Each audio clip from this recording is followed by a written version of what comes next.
pemerintahan pada negara yang berbentuk republik dipimpin oleh Prabowo.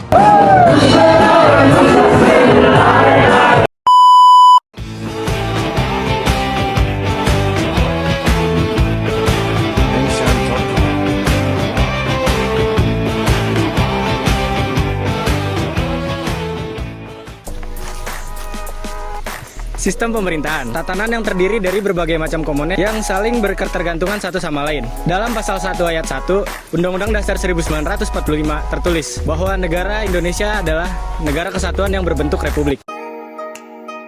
Secara garis besar, sistem pemerintahan yang dikenal di dunia ada 3 macam. Yang pertama, sistem presidensil. Yang kedua, ada sistem pemerintahan parlementer.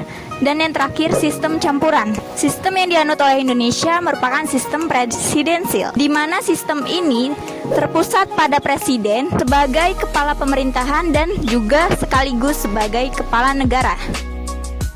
Demokrasi Pancasila mengacu pada sistem politik yang didasarkan pada nilai-nilai dasar Pancasila, yaitu ketuhanan yang Maha Esa, kemanusiaan yang adil dan beradab, persatuan Indonesia, rakyatan yang dipimpin oleh hikmah kebijaksanaan dalam permusyawaratan perwakilan, keadilan sosial bagi seluruh rakyat Indonesia. Res politika atau penguasaan kekuasaan adalah sebuah ide yang menyatakan bahwa pemerintahan berdaulat harus dipisahkan oleh 2 atau lebih kesatuan kuat yang bebas, dengan tujuan untuk mencegah satu orang atau kelompok mendapat kuasa yang terlalu banyak. Ada 3 contoh, yaitu yang pertama ada legislatif. Legislatif merupakan lembaga yang berperan dalam membuat dan mengatur peraturan perundang-undangan. Yang kedua adalah eksekutif. Eksekutif berwenang menjalankan pemerintahan sesuai peraturan perundang-undangan. Dan yang ketiga ada yudikatif. Yudikatif merupakan kekuasaan untuk menindak pelanggaran dalam peraturan perundang-undangan yang telah dibuat dan dibentuk oleh legislatif dan eksekutif. Di Indonesia menggunakan bentuk pemerintahan konstitusional, di mana kekuasaan negara diatur dan dijalankan berdasarkan konstitusi atau undang-undang dasar negara. Pemerintah dan pejabat lainnya harus menjalankan dan menghormati peraturan yang telah diatur di dalamnya. Ada beberapa jenis bentuk kekuasaan konstitusional. Yang pertama yaitu monarki konstitusional, di mana kepala negaranya dipimpin oleh seorang raja atau ratu. Yang kedua, republik konstitusional, di mana kepala negaranya dipilih secara demokratis oleh rakyat dan kekuasaan pemerintahannya dipimpin oleh seorang presiden.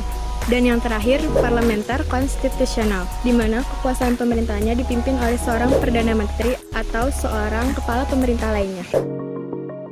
Salah satu bentuk sistem pemerintahan negara yang baru-baru ini terjadi adalah survei terbaru Capres 2024. Jelang pemilu 2024, angka elektabilitas ketika kandidat Capres yakni Ganjar Pranowo, Prabowo Subianto, dan Anies Baswedan masih kejar-mengejar. Hal itu dilaporkan dalam jajak pendapatan Litbang Kompas periode Mei 2023 yang dilakukan oleh 1.200 responden terpilih menggunakan metode penculikan sistematis bertingkat di 38 provinsi. Pasalnya, elektabilitas ketiganya menunjukkan adanya pergeseran posisi dari survei sebelumnya. Hasil survei kali ini masih didominasi oleh 3 kandidat capres, namun terjadi perubahan posisi yakni nama Prabowo yang kini menjajaki urutan pertama. Elektabilitas Prabowo meningkat 6% dibandingkan survei Januari menjadi 24,5%. Sementara elektabilitas Ganjar turun dari 25,3% pada Januari menjadi 22,8%. Adapun bakal capres koalisi perubahan Anies Baswedan berada di peringkat ketiga dengan elektabilitas 13,6%.